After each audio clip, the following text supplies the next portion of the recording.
Simula noon, lalo siyang naging masalimuot tungkol sa kanyang mga kasanayan sa pagluluto. Iniisip nito na ginawa ni Ellison na makaligtaan ang kanyang ina. Pagkatapos ay lumulubog siya sa lupa, ang isang maliit na papuri ay hindi masaktan.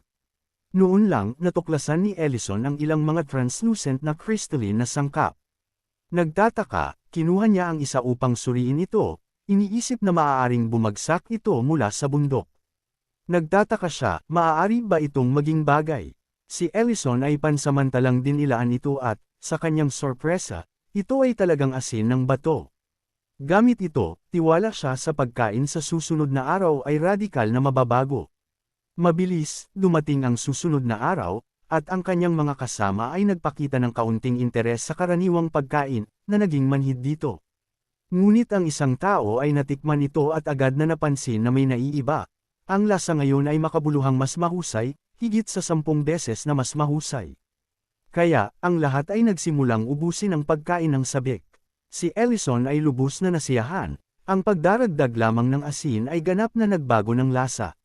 Sa kabilang panig, napansin din ni Durand ang isang bagay na hindi pangkaraniwan. Mayroon bang bagong chef ngayon? Ngunit ang sagot na nakuha niya ay walang nagbago. Unti-unting sinimulan ni Ellison upang mapagbuti ang mga pagkain. Nilinis niya ang mga patatas at sinilip ang mga ito, isang hakbang ang mga nakaraang chef ay hindi kailanman nag-abala. Pagkatapos ay idinagdag niya ang ilang mga pinggan sa gilid, inihanda ang sarsa ng hiwalay, at pinagsama ang mga ito. Ang isang simpleng sopas ng patatas ay nilikha. Nang kumuha si Ellison ng isang maliit na paghigop, ang luha ng kaligayahan ay bumagsak sa kanyang mukha, pinasasalamatan niya ang kagalakan ng pamumuhay muli. Sa isip, magdagdag din siya ng ilang mga pampalasa o kabuti, ngunit ito ay sapat na para sa kanya. Malapit na siyang mag-scoop ng isa pang kutsara ng sopas nang may tumawag sa kanyang pangalan. Trainee Ellison, pumunta sa tanggapan ng tagapagturo pagkatapos ng iyong pagkain, sabi ni Durand. Nakakagulat na si Ellison. Alam mo ang dahilan na pinakamahusay, hindi ba? Naririnig ito, nakaramdam ng kinakabahan si Ellison habang ang malamig na pawis ay nagsimulang tumulo sa kanyang mukha. Dumating si Ellison sa tanggapan ng tagapagturo at tahimik na nakaharap kay Durand. Nabanggit ni Durand na narinig niya na si Ellison ay nagpakita ng pambihirang talento sa mahika, kung saan nerbiyos na sumang-ayon si Ellison. Pinuri siya ni Durand na napansin na ang talento na ito ay nagbigay sa kanila ng isang madiskarteng kalamangan sa digmaan. Gayunpaman, nabanggit din niya na ang hindi nakakagulat na mga alingawngaw ay nagpapalipat-lipat sa kusina. Naririnig ito, agad na nabalisa si Ellison. Nagbabala si Durand, ang isang tao ay patuloy na nag-sneak sa mga kakaibang oras, at umalis bago magsimulang gumamit ang kusina. Kung ang taong iyon ay umalis bago alas 8, hindi namin siya mahuli. Naiintindihan ni Ellison na ito ay nagpapahiwatig sa kanya. Pagkatapos, binigyan ni Durand si Ellison ng isang scroll, ngunit hindi iyon ang dahilan kung bakit kita tinawag dito. Tumawag ako upang batiin ka sa iyong nakamit sa magic training. Ito ang ilang maliliit na bagay na aking pinagtatrabahuhan ng personal, ngayon iniisip ko na itapon sila. Bago siya umalis, paalalahanan niya muli si Ellison na kung ang tao ay umalis sa kusina bago ang 5, walang paraan upang mahuli sila. Hindi naintindihan ni Ellison ang kahulugan ng scroll na binanggit ni Durand hanggang sa binuksan niya ito at natanto na alam na ni Durand na ito ay siya dahil ang scroll ay naglalaman ng mga talaan kung aling mga pagkain ang nakakain na sinaliksik ni Durand. Sa tulong ni Durand, unti-unting natutunan ni Ellison ang tungkol sa pagkain sa Otherworld na ito. Nang maglaon, ang Northern Training Camp ay naging sikat sa masarap na lutuin nito, at kahit na umalis si Ellison, ang mga chef ay patuloy na gumagamit ng kanyang mga recipe at mapanatili ang reputasyong iyon. Noon lang, tinanong ni Nellen kung ano ang pagluluto ngayon ni Ellison. Ito ay lumiliko na inihanda ni Ellison ang sopas ng patatas upang mapawi ang mga alaala. Pinlano niyang hayaan si Narurin at Nellen na tikman ang pagkain ng hukbo. Ginawa nitong nasa sabik si Nellen. Sabik, sinimulan nila ang pagtikim ng sopas ngunit natagpuan itong hindi pangkaraniwan. Sinubukan din ni Ellison ang ilan at napansin na hindi ito tikman tulad ng dati. Ipinagpalagay niya na marahil ang pagkakaiba sa kapaligiran ay nakakaapekto sa lasa. Matagal na mula nang maalala ni Ellison ang mga dating panahon, at ngayon, napagtanto niya na hindi niya ito pinalampas. Miesyal sa klinika ni Elena. Naghihintay si Serena sa klinika ng elf at hindi inaasahang nakatagpo ng isang pares ng mga umiiyak na bata. Ito ay lumiliko ang kapatid ng maliit na batang babae ay hindi sinasadyang nasaktan ang kanyang sarili, at wala si Elena sa klinika sa ngayon. Iminungkahi ni Serena na umuwi sila para sa kanilang mga magulang na bendahe ang sugat, ngunit sinabi ng maliit na batang babae na ang kanilang mga magulang ay nagtatrabaho at walang nasa bahay. Nakikita ito, nadama ni Serena na nagkasalungat, nagdadalamati, bakit ang lahat ay kailangang sandutan ang aking malambot na lugar.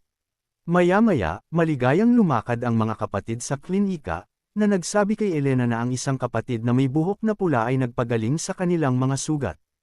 Ito ay nakakagulat na si Elena. Noon lamang, tumayo si Serena sa pintuan na sumigaw ng kanyang pangalan. Gina mo ba ang mga bata? Well, makakagawa ako ng simpleng pagpapagaling magic. Hindi inaasahan ni Elena na ang karaniwang aloof red dragon ay mayroon ding isang mabait na panig. Nahiya si Serena at mabilis na binago ang paksa, saan ka lang nagpunta? Nagutom ako. Ito ay lumiliko na si Elena ay nakarating lamang sa mansyon ng Panginoon, para sa isang pagsusuri sa medikal, ngunit ang lahat ng paggamot ay nabigo. Naririnig ito, naisip ni Serena ang isang tao na dalubhasa sa mga sakit sa utak, nagulat si Elena at agad na nagtanong kung sino ito. Gayunpaman ang problema ay matagal na nakalimutan ni Serena ang pangalan ng taong iyon.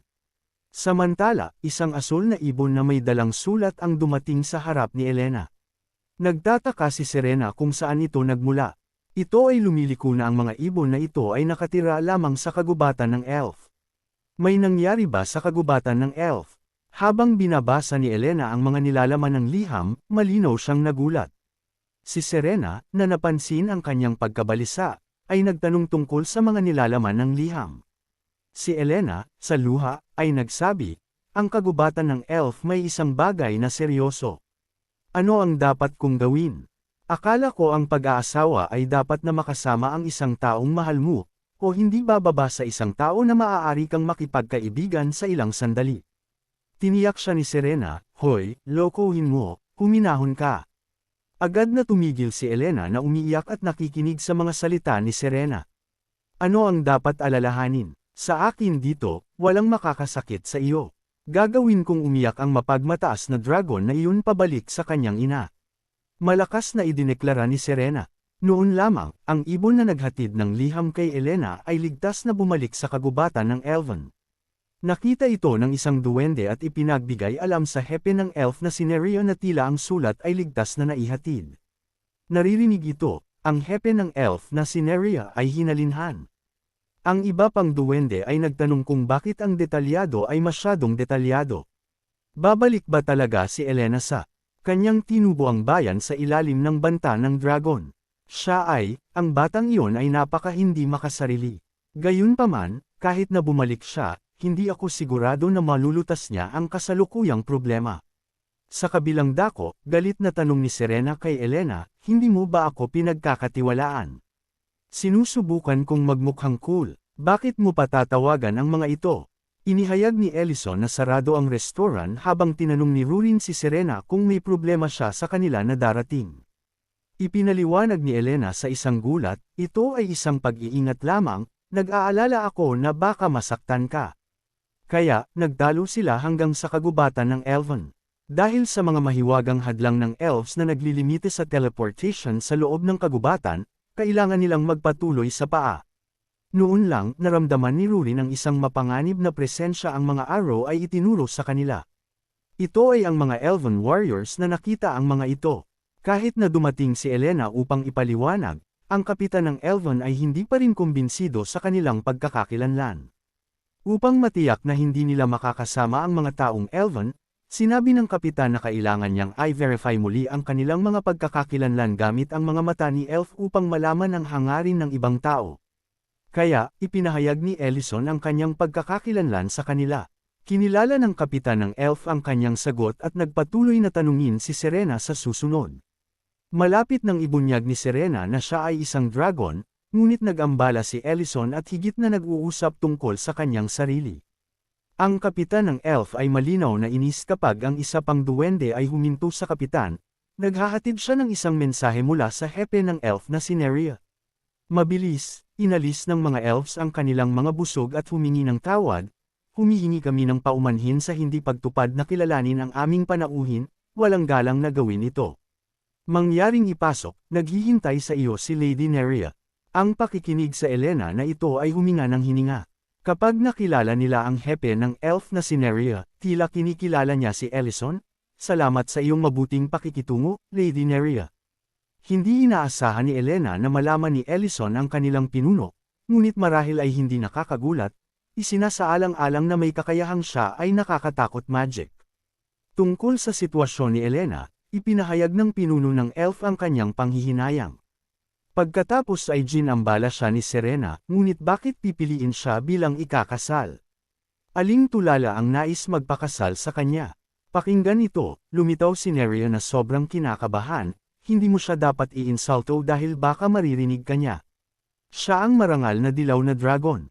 Sa sandaling natapos siya, pinakawalan ni Rurin at Serena ang kanilang sariling aura, na nagsasalita na parang hindi isang dragon. Narito lamang kami upang sipain ang marangal na pagiging asno sa buong buwan. Iniwan ni Neria si Neria, ang kanyang utak na mag-offline sa loob ng 2.5 segundo, pinoproseso pa rin ang sitwasyon, patawad. Mabilis na ipinaliwanag nina Ellison at Elena ang lahat at banggitin din na ang parehong Rurin at Serena ay parehong mga marangal na nilalang din. Ang pakikinig sa Lady Neria na ito ay pawis na pawis mula sa pagkabigla. Pardon, bulalas niya, nanginginig ang kagubatan ng Elven. Ang pangalan ng dilaw na dragon ay Irementium. Pagkatapos, ipinaliwanag ni Neria ang sitwasyon. Ang mga elves ay nag-aalok ng mga tribo sa dilaw na dragon para sa mga henerasyon. Ang pakikinig sa Rurin na ito ay malinaw na naiinis, ang pulubi na iyon.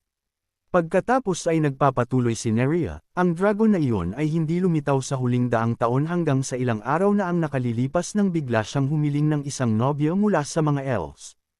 Hiniling ni Ellison kay Neria na umupo ng comfortable.